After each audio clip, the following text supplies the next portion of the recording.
Bismillahirrahmanirrahim. Assalamualaikum.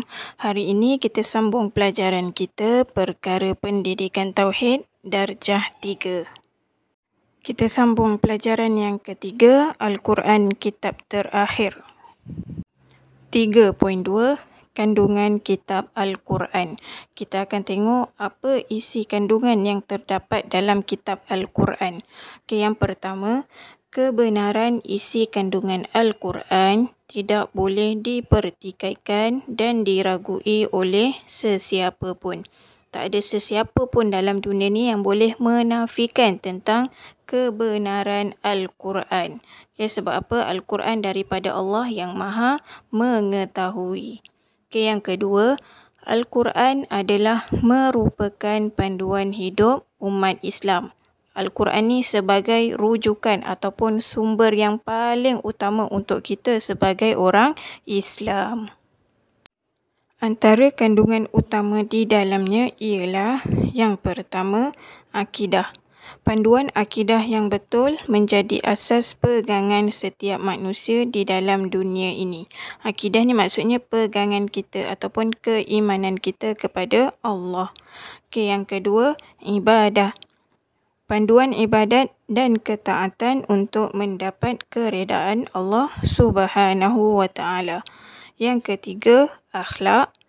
Panduan akhlak terpuji yang wajib dijadikan ikutan sebenar. Yang keempat, hukum-hukum. Hukum tentang apa? Hukum-hukum tentang perintah dan larangan Allah Subhanahu wa Ta'ala untuk dilaksanakan oleh manusia. Yang kelima, peringatan dan perkhabaran. Peringatan tentang balasan baik dan buruk dan juga perkhabaran tentang nikmat dan seksaan.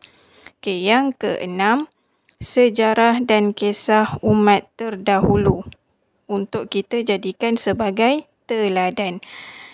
Yang ketujuh, dorongan agar sentiasa menjadi orang yang berfikir tentang kebenaran supaya mendapat manfaat dalam kehidupan.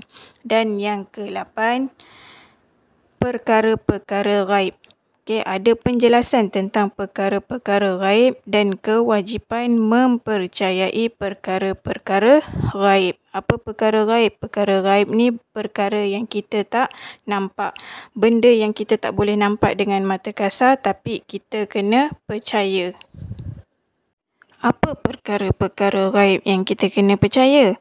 Antaranya seperti hari kiamat, padang mahsyar, neraca mizan, syurga, neraka, titian sirat, roh, malaikat, loh mahfuz dan arasy Allah.